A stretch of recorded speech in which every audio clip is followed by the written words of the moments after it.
Hello everyone. आज हम discuss करने वाले रसायन विज्ञान के टॉप मल्टीपल चॉइस क्वेश्चन जो आपको एंट्रेंस एग्जाम में डायरेक्ट देखने को मिल जाएंगे। पहला क्वेश्चन है कि ड्यूटेरियम में कितने प्रोटॉन होते हैं। How many proton are there in deuterium. और आपको पता होगा कि ड्यूटेरियम हाइड्रोजन का समस्थानिक है, ठीक है। तो इसमें कितने प्रोटॉन होते हैं आपके सामने है 1032। कितने प्रोटॉन होते हैं। अगर आपने स्ट्रक्चर देखा होगा, कहीं ना कहीं पर इमेज भी देखा होगा, तो इसका आंसर आपको तुरंत आ जाएगा। इसका राइट ऑप्शन होगा यहां पर 1, ठीक है, क्योंकि 1 प्रोटॉन उसमें होते हैं। चाहे तो आप देख भी सकते हो, जैसा कि आप यहां पर देख पा रहे होंगे। यह है हाइड्रोजन के तीनों समस्थानिक, प्रोटियम, ड्यूटेरियम, ट्राइटियम, ठीक है। तो ड्यूटेरियम का हमसे पूछा, तो यहां पर अगर आप देखोगे तो 1 प्रोटॉन आपको दिखाई देगा और न्यूट्रॉन 1, यहां पर भी आप देख सकते हो। तो ये काफी इंपॉर्टेंट होता है आपके लिए entrance exam point of view से। ड्यूटेरियम में 1 प्रोटॉन, ठीक है। तो आपको 1 करके आना है, इसीलिए हमारा 1 आंसर सही है। अगला क्वेश्चन यहां पर इथिलीन, ठीक है। इथिलीन के बारे में पूछा गया है कि आपका जो इथिलीन होता है उसमें कार्बन के साथ कितने बंध जुड़े हुए होते हैं। How many bond are associate with carbon in ethylene. तो कार्बन के साथ कितने बंध जुड़े हुए होते हैं एथिलीन में।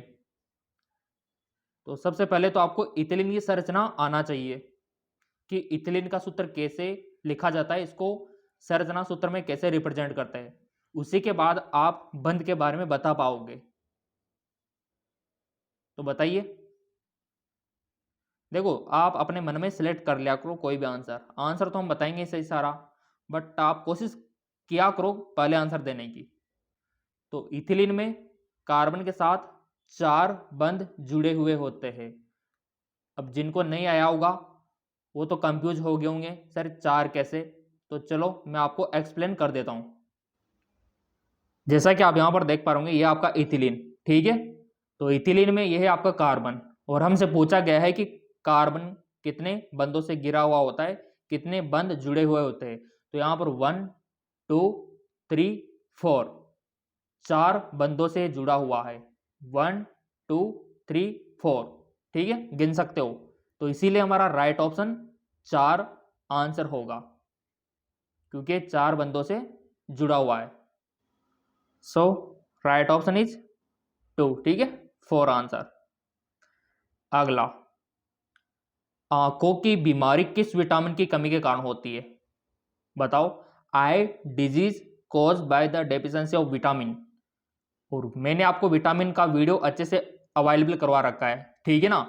तो देखो, विटामिन ए की कमी से क्या होता है, बी की कमी से क्या होता है, सी की कमी से क्या होता है, डी की कमी से क्या होता है, यहाँ तक कि B1 के बारे में बता रखा है, B2 के बारे में मैंने बता रखा है कि इनकी कमी से क्या होता है। यहाँ तक कि मैंने आपको रासायनिक नाम भी बता रखा है कि इनके रासायनिक नाम क्या होते हैं, केमिकल नेम क्या होते हैं। यहाँ तक कि मैंने आपको सोर्सेज यानी कि स्रोत भी बता रखा है, विटामिन ए का स्रोत क्या होता है, बी का क्या होता है, सी का क्या होता है। और ये आपको पता होना चाहिए, विटामिन से क्वेश्चन बनता है। तो आंखों की बीमारी किस विटामिन की कमी के कारण होती है। तो वो होती है विटामिन ए। विटामिन ए की कमी से, क्योंकि विटामिन ए की कमी से क्या होता है, नाइट ब्लाइंडनेस यानी कि रतौंधी, रात में कम दिखाई देना। तो इसीलिए इसका राइट ऑप्शन 4 वाला यानी कि ए हो जाएगा। और हर एक विटामिन की कमी से होने वाले रोग आपको आना चाहिए। और मैंने आपको लिस्ट अच्छे से दिखाई थी, अगेन देख लो। विटामिन ए से क्या होता है, नाइट ब्लाइंड। विटामिन B1 से क्या होता है, बेरी बेरी। विटामिन B3 से क्या होता है, पेलेग्रा यानी कि मसूड़ों से संबंधित, स्किन से संबंधित। विटामिन सी से स्कर्वी, गम से संबंधित। विटामिन डी से रिकेटस, हड्डियों से संबंधित। विटामिन के ब्लड से संबंधित, ठीक है। तो ऐसे आपको आना चाहिए। तो ये सारा यहां पर देख लो, और यहां पर विटामिन B1 B2 का भी देख लो कि किसकी कमी से आखिर होता क्या है, देख लो आप। और ये तो हम टेलीग्राम पर डाल देंगे, टेलीग्राम का लिंक नीचे दे रखा है। तो यहां पर विटामिन ए की कमी से क्या हुआ, नाइट ब्लाइंडनेस, ठीक है। अगला है आपका चूने के पानी का सूत्र आपको बताना है। मिल्क ऑफ लाइम केमिकली, चूने के पानी का रासायनिक सूत्र बताओ। जानते हो ना चूने का पानी, तो आप उसका फॉर्मूला बताना है आपको। चूने के पानी का रासायनिक नाम तो उसका आ जाएगा CaOH2। और चूने का पानी तो आपने देखा होगा, नहीं देखा है तो यहां पर देख लो। ये होता है चूने का पानी, ये इस प्रकार का रहता है आपका चूने का पानी, और इसका सूत्र भी देख लो आप। तो बहुत ही सिंपल है, ये आपको याद रखना है। तो यहाँ पर वो वाली बात है कि आपको बेसिक जानकारी होना चाहिए, जैसे कि चूने का पानी का सूत्र हो गया, बेकिंग सोडे का सूत्र हो गया, ब्लीचिंग पाउडर का सूत्र हो गया, खाने का सोडा, धोने का सोडा, ये बेसिक सूत्र आपको आना चाहिए। पेनिसिलिन क्या है, हर बच्चे को पता होना चाहिए कि पेनिसिलिन क्या है। पेनिसिलिन एंटीबायोटिक है, ठीक है, यानी कि बैक्टीरिया को मारने में काम आती है, एंटीबायोटिक।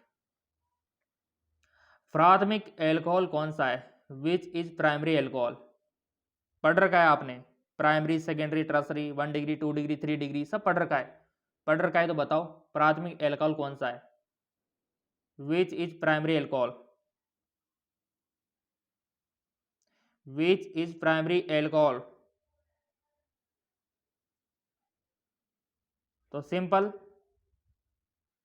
इसका राइट ऑप्शन होगा ब्यूटेन वनॉल, ठीक है, ब्यूटेन वनॉल, क्योंकि ये प्राथमिक एल्कोहल है। चाहे तो आप इसकी संरचना भी देख सकते हो, चलो मैं आपको दिखाई देता हूँ ब्यूटेन वनॉल की संरचना। जैसा कि आप यहाँ पर देख पा रहे होंगे, ब्यूटेन वनॉल, देख लो आप अच्छे से, ब्यूटेन वनॉल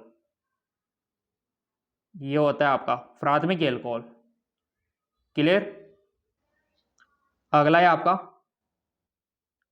वातावरण में प्रचुर मात्रा में पाए जाने वाली अक्रिय गैस आपको बतानी है। The inert gas absolutely found in atmosphere, मुख्य रूप से पाई जाने वाली कौन सी पाई जाती है मुख्य रूप से। देखो यहां पर सारी की सारी आपकी अक्रिय गैस है, बट आपको मुख्य रूप से पाई जाने वाली बतानी है। तो मुख्य रूप से पाई जाती है आपकी ऑर्गन, ठीक है, ऑर्गन, यही आपकी मुख्य रूप से वातावरण में पाई जाती है, तो इसका आर्गन हो जाएगा।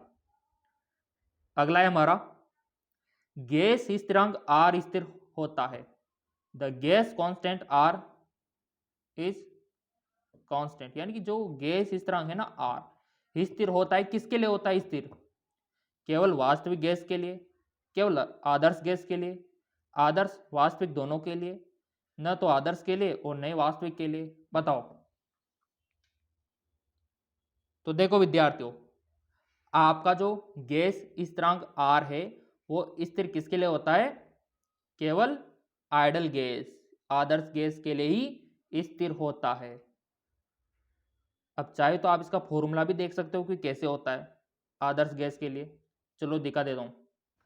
यह फॉर्मूला कहीं ना कहीं पर आपने देखा होगा, ठीक है ना। तो ये आइडल गैस के लिए constant PV equal to nRT, right. तो R को इस प्रकार रिप्रेजेंट कर सकते हो। तो आ गई वो वाली बात कि स्थिरांक इसी के लिए रहता है आइडल गैस के लिए, तो यहाँ पर आइडल गैस के लिए ही होता है, ये इस फॉर्मूले ने क्लियर कर दिया। तो समझ कर चलना होता है, हर एक फॉर्मूले को ध्यान में रखना होता है। चलिए, और आपके लिए पूरे फॉर्मूले की लिस्ट में डाल दूंगा, जितने भी फॉर्मूले हैं ना इंपॉर्टेंट, सारे के सारे आपके लिए वीडियो के माध्यम से अवेलेबल करवा दूंगा, और वो आपको मिल जाएंगे क्योंकि आपने चैनल सब्सक्राइब कर रखा है और बेल आइकन पर प्रेस कर रखा है, तो आपको मिल जाएंगे वो, ठीक है। अगला CH2 में कार्बन की ऑक्सीकरण संख्या, the oxidation number of carbon in CH2O, CH2 में कार्बन की ऑक्सीकरण संख्या बतानी है आपको, +2, 0, -2, +4, और सबको आना चाहिए ऑक्सीडेशन नंबर निकालना। 2 से 3 क्वेश्चन हमेशा बनते हैं। ऑक्सीकरण संख्या, ऑक्सीकरण अवस्था पूरा आपको निकालना आना चाहिए, और निकाल भी लिया होगा आपने, काफी सारों ने, रफ में करके देख लो आप। तो विद्यार्थियों यहाँ पर CH2 में कार्बन की ऑक्सीकरण अवस्था कितनी होती है, 0, हमारा आंसर आया 0। CH2O में क्या होती है 0। अब जिनको नहीं आया होगा, जो नए विद्यार्थी होंगे वो तो कंफ्यूज हो गए होंगे, सर 0 कैसे आएगा, तो उनको करके दिखाना होगा तभी उनको समझ में आएगा। तो चलिए आपके लिए मैंने सॉल्यूशन कर रखा है और देख लो आप, ये आपका CH2O और यहाँ पर हमको C का तो X मानना होगा और H का यहाँ पर हमको पता है सही, और यहाँ पर O का हमने -2 ले लिया, ठीक है, इसका याद है सही। तो यहाँ पर क्या हुआ X + 2, क्योंकि H का 1 हो गया ना, तो यहाँ पर 2 दे रखा है तो 2 हो गया, और O का हमको पता है सही -2, तो इक्वल टू 0, X + 2 -2, 0 निकल कर आएगा। देखो कितना आसान है, कितना आसान है, कितना मजा आता है निकालने में। तो यहाँ पर 0 आंसर आ गया हमारा X का, X यानी कि C का 0, क्लियर। तो इसीलिए हमारा राइट ऑप्शन 0। अगला क्वेश्चन, वॉलर ने यूरिया उष्मा द्वारा किससे संश्लेषित किया? Wohler synthesize urea by heating. तो सिंपल, वॉलर ने यूरिया उष्मा द्वारा किससे संश्लेषित किया?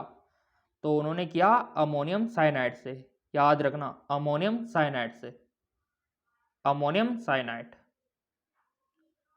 अगला है इंपॉर्टेंट, निम्न में किसका सबसे अधिक कैलोरी मान है? Which of the following has highest calorie value? Fat, vitamin, protein, carbohydrate, बताओ। सबसे अधिक कैलोरी मान आपको बताना है।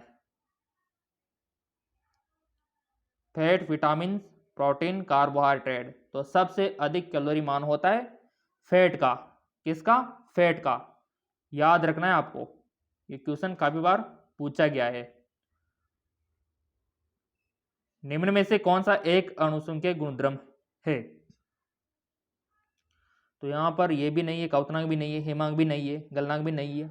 अब क्या बचा? एक ही बचा, हेमांक में अवनमन। हेमांक में अवनमन ये हमारा अणुसंख्यक गुणधर्म है। तो ऐसे आपको पता होना चाहिए कि कौन कौन से अणुसंख्यक गुणधर्म है, कौन कौन से नहीं है, क्वेश्चन पूछ लिया जाता है। अगला, टेफ्लॉन में कौन सा तत्व मौजूद होता है? Which of the following element present in Teflon? और पता है ना टेफ्लॉन क्या होता है? नहीं है तो मैं दिखा देता हूं आपको टेफ्लॉन होता क्या है। आपके घरों में जो यूज होता है किचन में, ठीक है, ये होता है टेफ्लॉन। ये टेफ्लॉन का बना हुआ होता है जो कि एक पॉलीमर है। तो याद रखना टेफ्लॉन ये होता है। अब ये किस तत्व से मिलकर बना है बताओ मेरे को? ये मिलकर बना है आपका F2, ठीक है,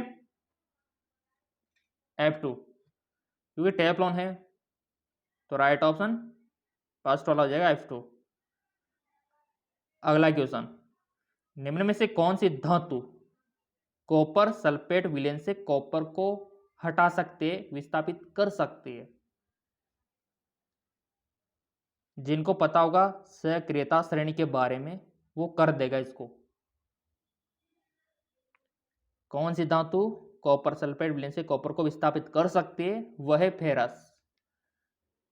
फेरस, क्योंकि यह कॉपर से अधिक क्रियाशील है, क्योंकि यह सक्रियता श्रेणी में ऊपर आती है कॉपर से, जबकि यहां पर बाकी के जो Ag, Hg, Au है ये नीचे आते हैं कॉपर से, क्योंकि ये कम अभिक्रियाशील है तो ये नहीं हटा सकते कॉपर को, जबकि फेरस ऊपर आता है वो हटा सकता है।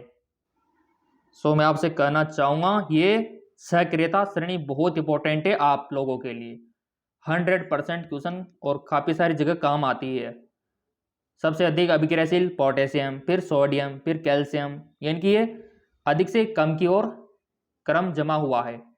तो आपसे पूछा गया कॉपर, कॉपर को कौन हटा सकता है? तो कॉपर को ये जितने भी कॉपर के ऊपर वाले हैं ये सारे हटा सकते हैं। तो हमारे पास ऑप्शन में पेरिस दे रखा था तो हमने पेरिस पे टिक लगा दिया, जबकि Au, Hg और आपका Ag ये सब कॉपर से नीचे है तो ये नहीं हटा सकते। कितना प्यारा क्वेश्चन था। अगला है बेकिंग सोडा का सूत्र बताओ। तो हर बच्चे को पता होना चाहिए बेकिंग सोडा क्या होता है। बेकिंग सोडा का सूत्र होता है NaHCO3। क्या बोलते हैं इसको? Sodium bicarbonate. क्या काम आता है? एंटासिड के रूप में, यानी कि अगर एसिडिटी हो गई है तो उसको दूर करने में भी काम आता है। CO2 गैस बनाने में भी आता है, ठीक है, क्योंकि ये अम्ल से क्रिया करके CO2 गैस देता है। तो पता होना चाहिए इसका बेसिक पर्पज। और इसके साथ साथ व्यंजक चूर्ण के बारे में पता होना चाहिए, धोने का सोडा के बारे में मालूम होना चाहिए, क्वेश्चन बन जाते हैं। अगला, नायलॉन बनाने में उपयोग की जाने वाली कच्ची सामग्री आपको बतानी है। तो ये तभी आएगा जब आपको नायलॉन की एकलक इकाइयां पता होगी।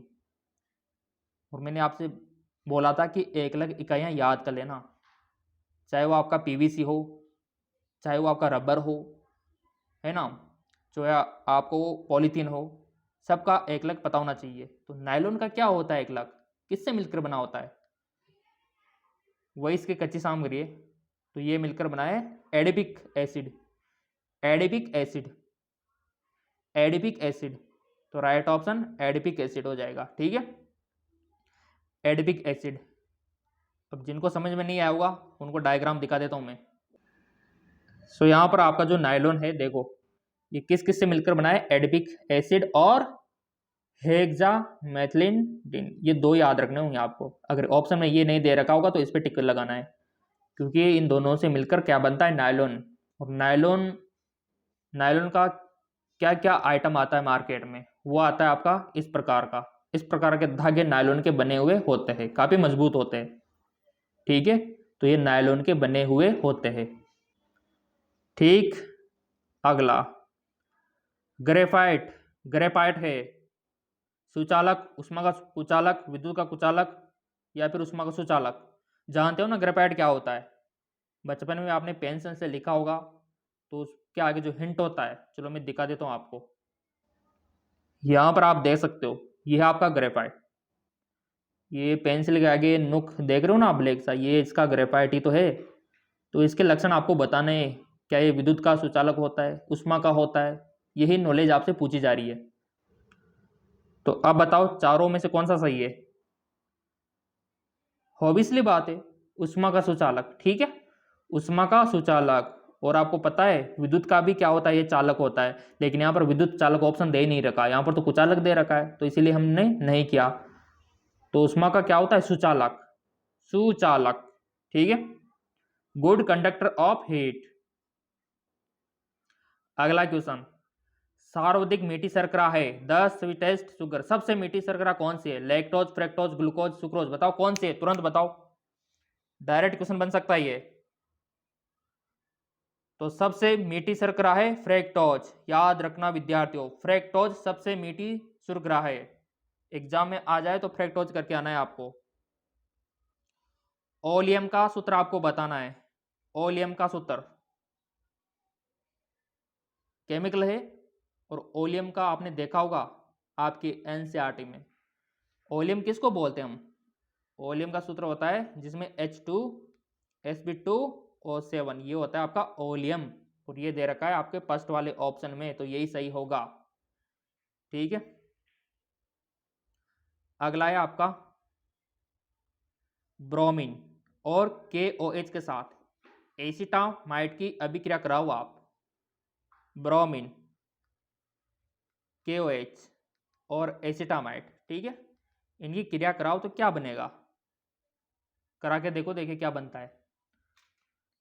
चाहे तो वीडियो को पॉज कर सकते हो, करा के देखो आप। तो यहां पर बनेगा आपका मेथिल एमीन, मेथिल एमीन। अब जिनको नहीं आया होगा वो तो सोच रहे होंगे सर कैसे, तो चलो मैं दिखा देता हूं। यहां पर आप देख पा रहे होंगे ये आपका मेथिल एमीन। ठीक है, तो यहां पर एसिटामाइड हमारा ये रहा, ब्रोमी ये रहा, KOH ये रहा। जब क्रिया कराए तो हमारा मेथिल एमीन बन गया। ठीक है, मेथिल एमीन देख सकते हो आप, मेथिल एमीन। तो इसीलिए हमारा राइट ऑप्शन क्या हुआ, मेथिल एमीन। देख लो आप, ये है आपका एसिटामाइड, ब्रोमीन और KOH, तो हमारा मेथिल एमीन बनता है। क्लियर? और सबसे इंपॉर्टेंट क्वेश्चन 100% आने वाला, किस तत्व का आयनन एंथैल्पी सबसे कम होता है, सबसे कम? Which element the lowest ionising enthalpy, सबसे कम आयोनाइजिंग एंथैल्पी, आयनन एंथैल्पी किसकी होती है? तो वो होती है FR। ठीक है, FR की। अब जिनको नहीं पता उनको तो समझाना पड़ेगा अच्छे से, तभी वो बता पाएंगे सर कम होती है तो क्यों होती है, सबसे कम क्यों होती है। तो चलो समझा देता हूँ कि सबसे कम क्यों होती है, और आपको हर एक पता होना चाहिए। सबसे छोटा परमाणु आकार किसका होता है, सबसे बड़ा परमाणु आकार किसका होता है, सबसे कम विद्युत ऋणात्मकता किसकी होती है, सबसे अधिक किसकी होती है, सबसे कम आयनन एल्थैल्पी किसकी होती है, सबसे अधिक किसकी होती है। ये बेसिक बातें पता होना चाहिए एंट्रेंस एग्जाम के पॉइंट ऑफ व्यू से। तो सबसे कम जो आयनन एल्थैल्पी होती है वो Fr की होती है। क्यों होती है, चलो समझ लेते हैं। यहां पर आप देख पा रहे पीरियोडिक टेबल, और पीरियोडिक टेबल में आपको पता है कि दाएं से बाएं जाने पर, ऊपर से नीचे जाने पर काफी सारा चेंजिंग आता है। परमाणु आकार में भी आता है, विद्युत ऋणात्मक में आता है, और धातु के गुण में भी आता है। ठीक है, सब में आता है।